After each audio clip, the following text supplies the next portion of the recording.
In-depth journalism in the Memphis community, the Daily Memphian is of Memphis, not just in Memphis, and seeks to tell the stories of this city. TheDailyMemphian.com. Truth in place. Production funding for Behind the Headlines is made possible in part by the WKNO Production Fund, the WKNO Endowment Fund, and by viewers like you. Thank you. The interim CEO of MATA, tonight on Behind the Headlines.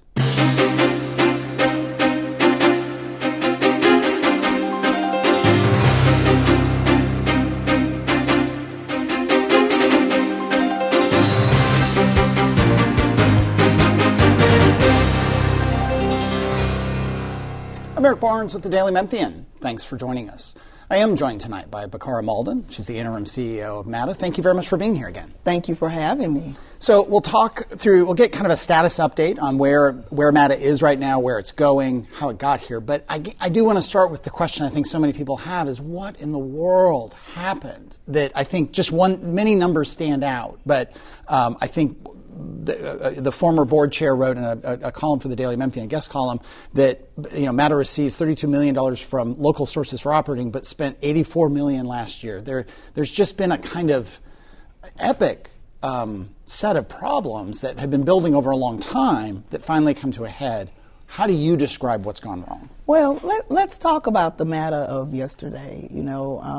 The funding issues that MATA has had, they didn't start on February 1st when I started as the interim CEO. MATA has been plagued by underfunding for many years, and there are many reasons for that. Now, while the local investment was around $32 million, give or take a dollar or two, sure. There are also other sources that provide funding to get it up to the level of our full operating budget. We receive federal funding as well as some funding from the state as well, a little bit from the county, and the lion's share of the funding is from the city of Memphis. And so, as you know, I think you would agree with me that the cost of gas pre-pandemic is not what it was post-pandemic. Sure. Same thing for supplies, tools, all of that. And so the cost of doing business has continued to escalate while the funding has remained relatively flat. So it's just like on a personal level, if you still make, minimum wage, but your rent goes up every year, the cost of groceries goes up every year, you're going to find yourself at a deficit. And that's really the primary thing that has plagued MATA over the years. And I think we finally have gotten to the point where we just can't kick the can down the road any farther. And we'll dig more into that, but let's get this sort of status update. I mean, sure. Back a couple months ago, it looked like half the staff of MATA was going to be laid off. The trolleys have stopped operating, the Main Street Trolley, which is the only one that was operating. Correct. At some point, there was talk that half the bus routes would be stopped.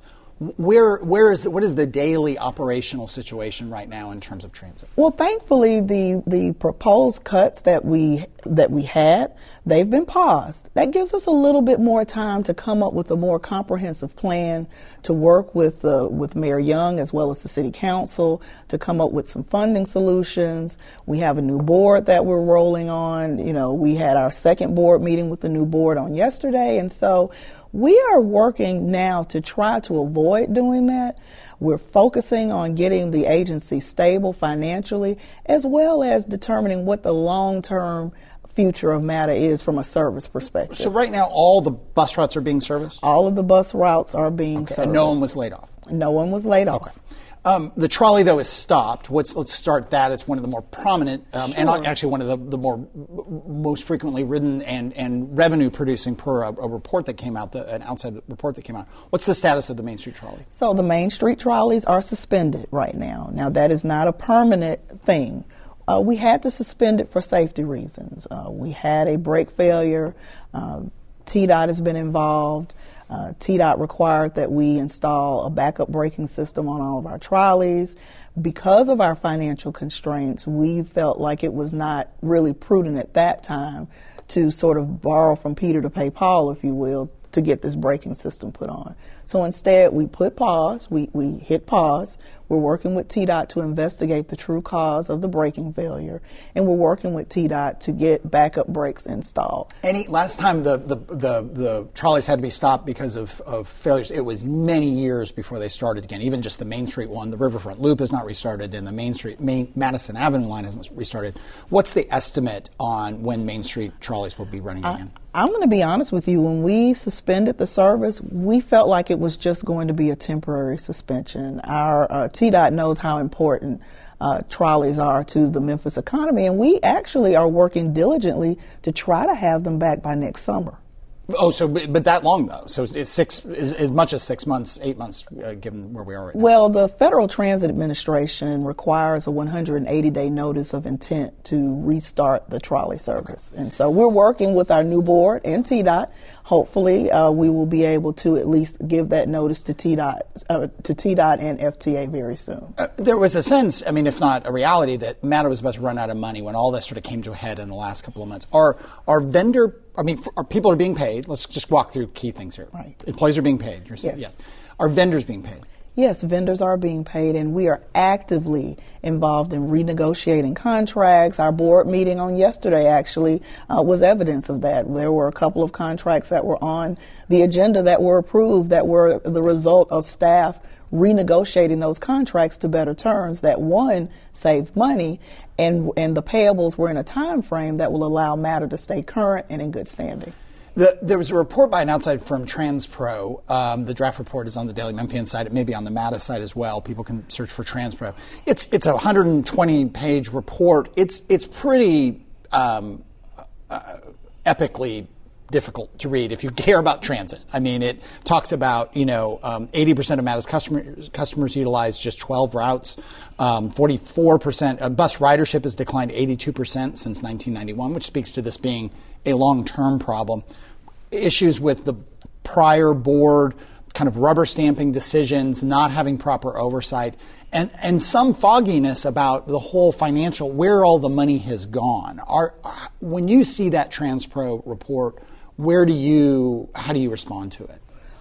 The TransPro report really didn't tell us anything new. Was all that in the public record then? All of that was in the public record. These are the issues that I had highlighted over the last several months since taking over on the 1st. Again, when I took over on the 1st, MATA was running about 50 buses. I went in knowing that we needed to do as much as we could, as quickly as we could, to get more buses on the road. And so within weeks, I was able to call in my national contacts from transit agencies across the country, talking to them about our issue. We were able to get 8 brand new diesel buses in within 1 month of taking over as the interim CEO. And those are on the road. And those are on the road now.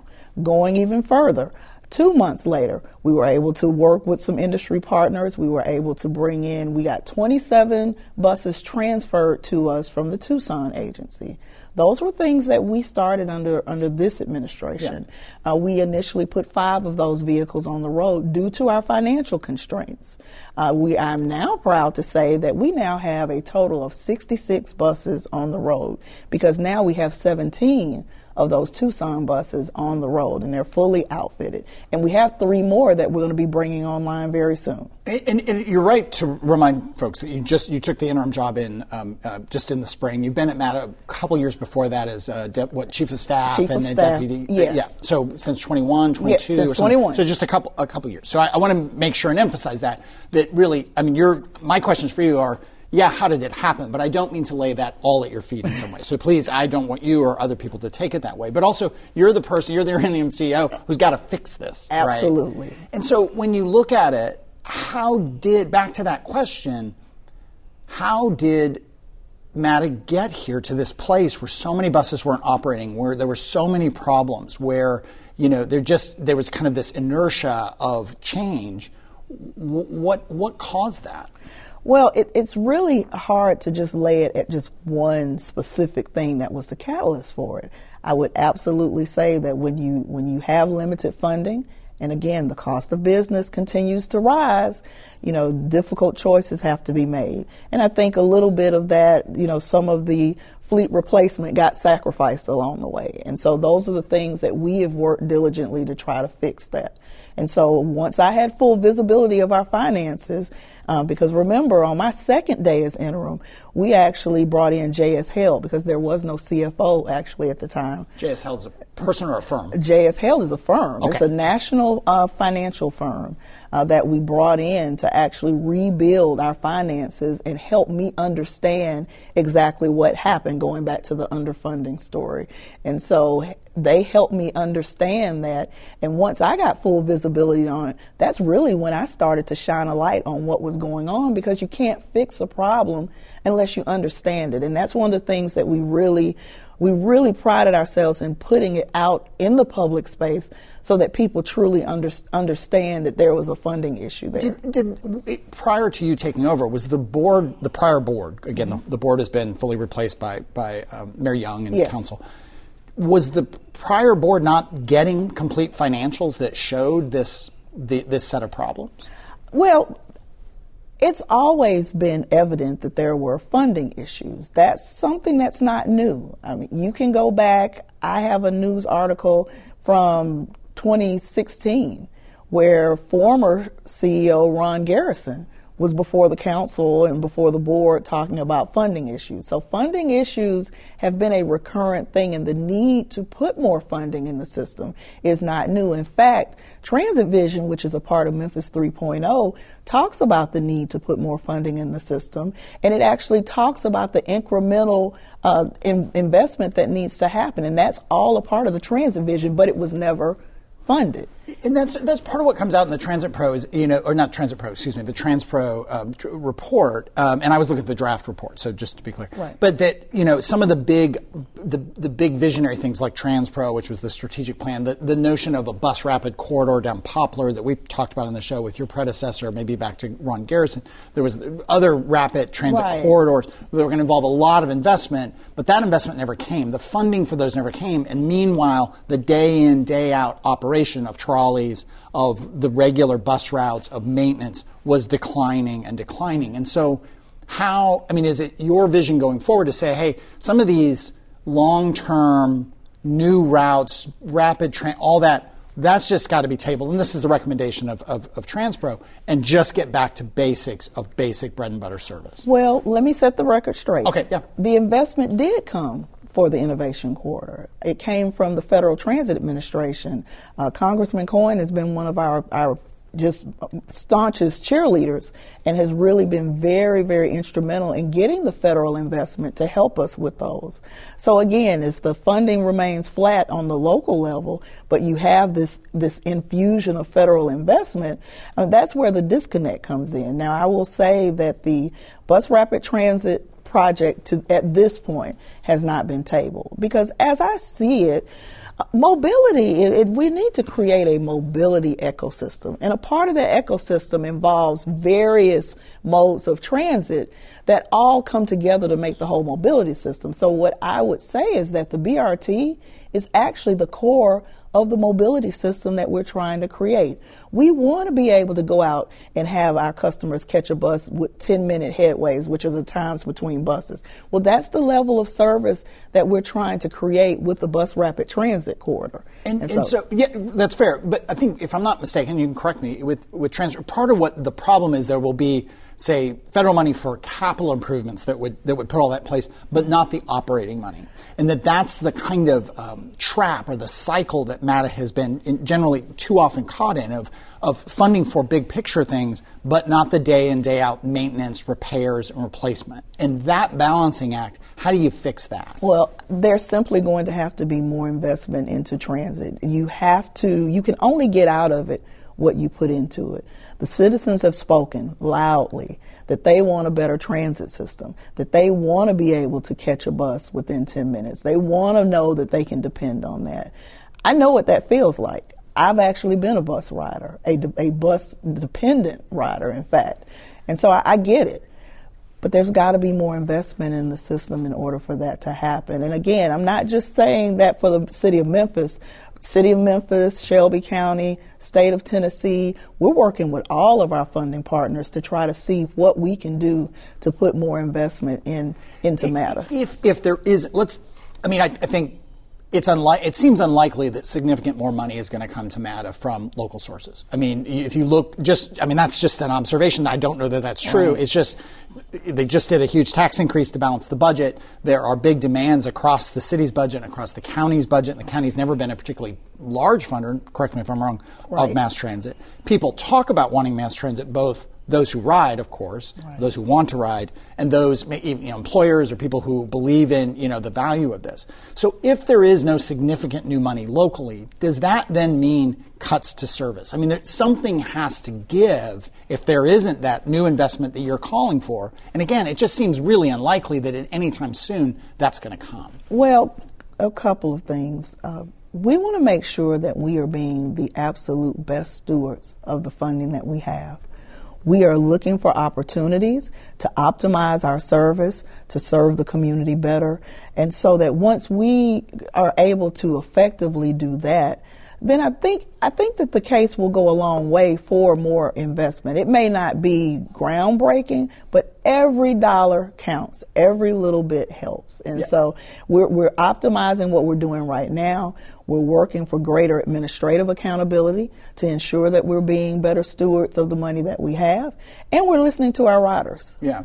And I imagine, 10 minutes left in the show here, just for everyone. I imagine many people listening, and I'm sure certainly, council and the mayor's office they don't want to put another dollar in unless they have that accountability. So you talked about JS Held, the firm that's coming outside.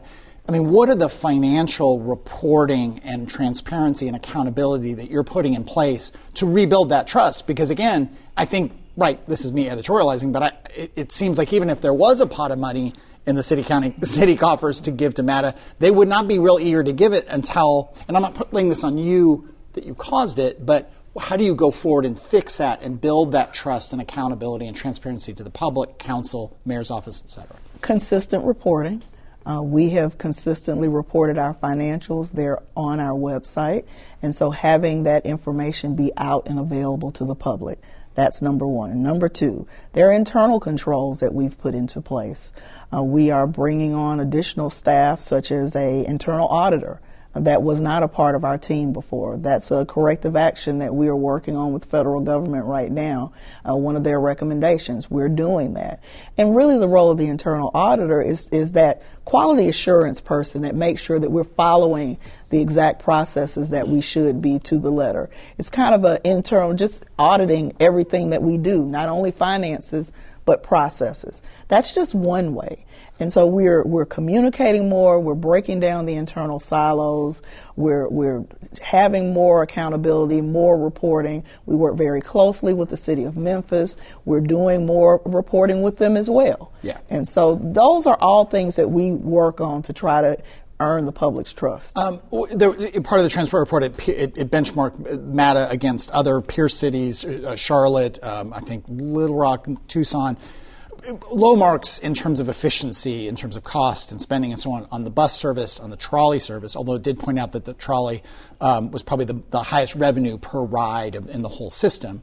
But one area where it gave MATA high marks in efficiency is the on-demand service. And on-demand is MATA Plus and the Groove service, which people have seen. It's kind of an Uber almost service. You'll see the minivans, green and black, I think they are, around town. Is there, and also the stats in there are really striking, and this has been reported before, but just to see it at this really critical point, so many of the routes in MATA, it is a handful of riders, and I don't mean to diminish the importance that the buses have to their lives. I think some 75% or 80% of MATA's customer utilize, 75% are rely, 93%, I have too many numbers in front of me, 93% of riders of MATA are totally dependent on MATA, and 50% are reliant totally on MATA to get to work. So it's critically important. But some of those underutilized bus routes, can those be replaced by Groove, by some kind of on-demand service that could be more cost-effective? Well, I think that on-demand is a tool. It's not the complete solution.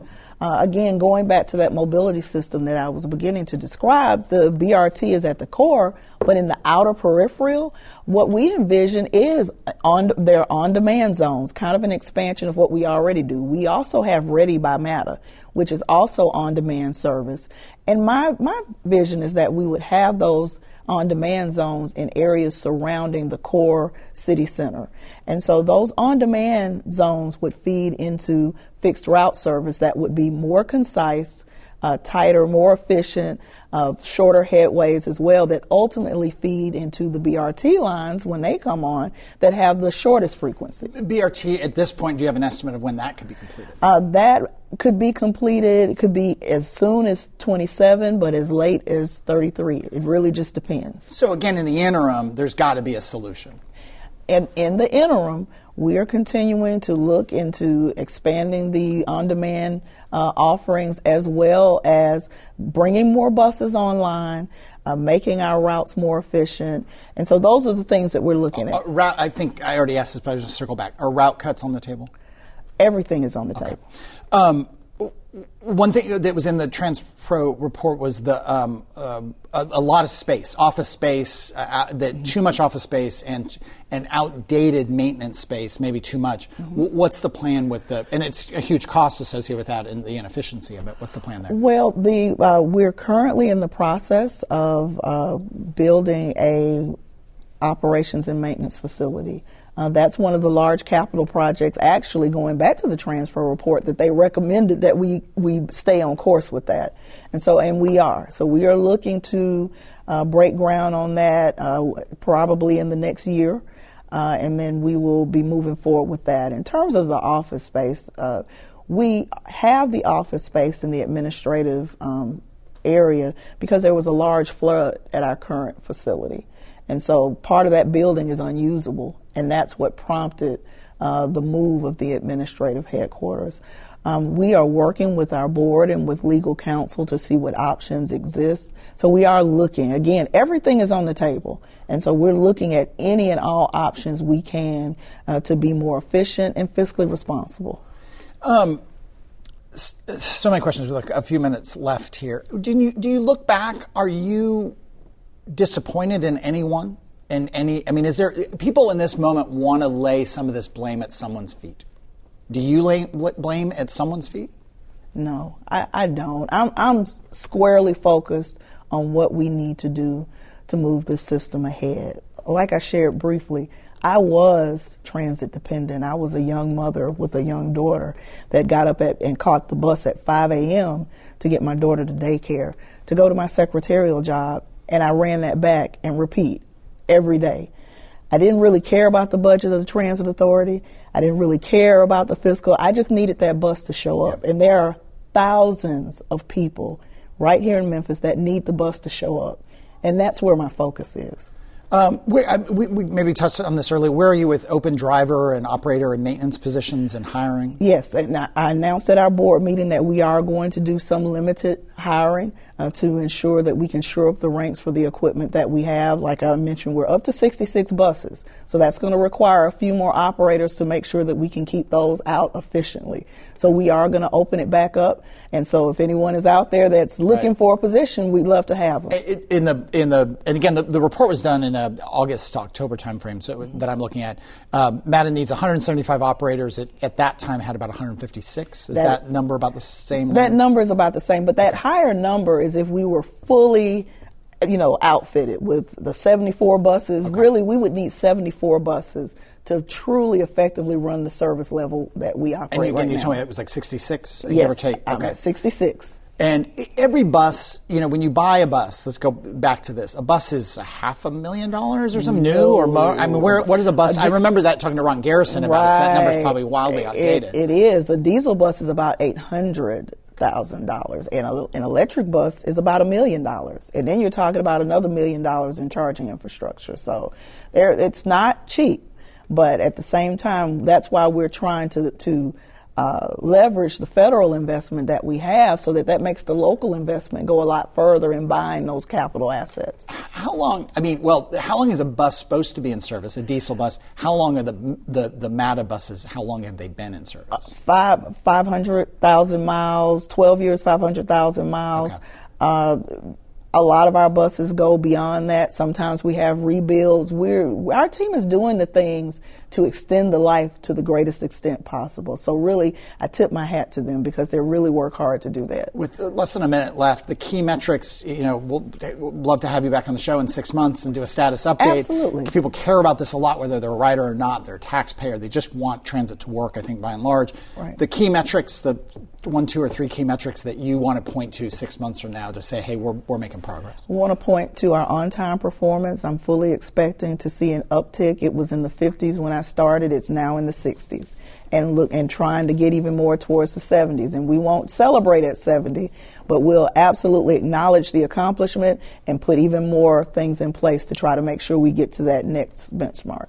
You've been in the job since the spring, and it has been a very tumultuous, 10 months, 9 months, culminating in a few months ago, and for people who maybe don't follow this as closely as certainly you do and that I do, it looked like half the staff of MATA was going to be laid off. It looked like half the bus routes could be cut. The trolley service was on Main Street, was ended and is still ended. But those cuts didn't happen to routes and people.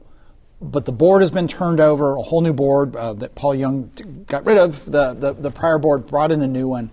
Let's start with what happened. How did MATA get into such dire circumstances, and how does it get out of this situation?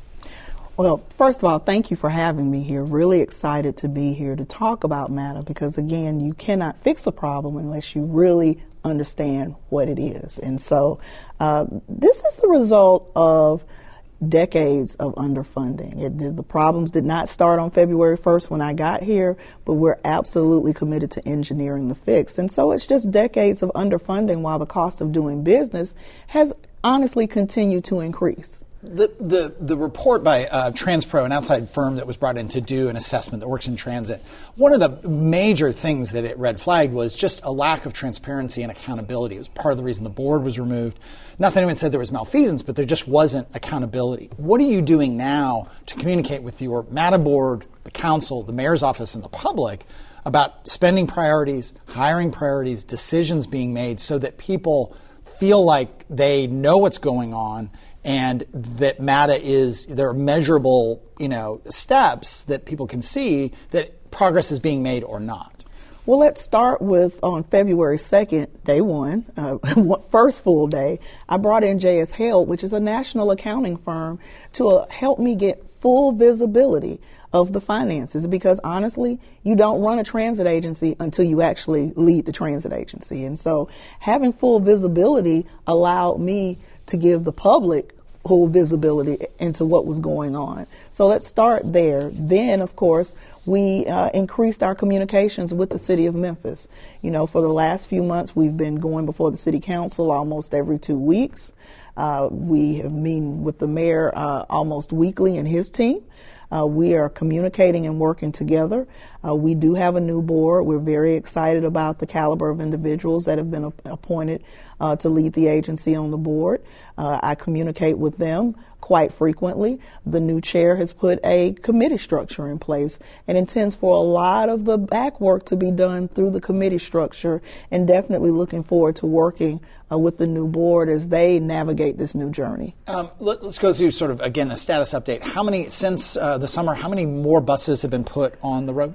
Since the summer, we've had about 16 new buses put on the road, part from 8 new diesels, and then part from a transfer of assets from Tucson to Memphis in the form of Tucson buses. Okay, and that gets it to something like 66 buses? 66 buses. You want to get to about 74, 75? Yes. So 80 optimally. 80. Is that possible in the next, months, 6 months? No, not at all. Okay. Not at all. It takes about a year to 18 months for a bus to be manufactured.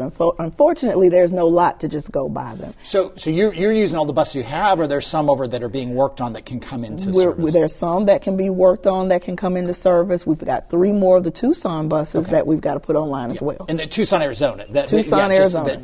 Okay. That transit authority there had buses that had met what we call useful life in years, but not in miles. So they still had good miles on them. And so we petitioned the Federal Transit Administration jointly, and they approved the transfer of those assets to us. We did not pay for them.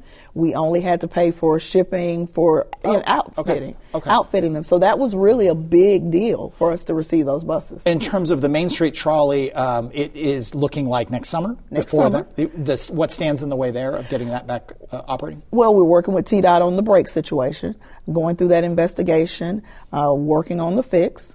We're looking at funding streams for the trolley to make sure that it doesn't pull on the bus service doesn't pull on the trolley, so that we can have two sustainable lines of transit. So we're looking at all of that, 180-day notice to the Federal Transit Administration, and we're on our way. Even if they were ready to go, you still have to do that 180 days. Yes, that's correct. And then last, are cuts to bus service on the table? Everything's on the table. Okay. All right, we'll leave it there.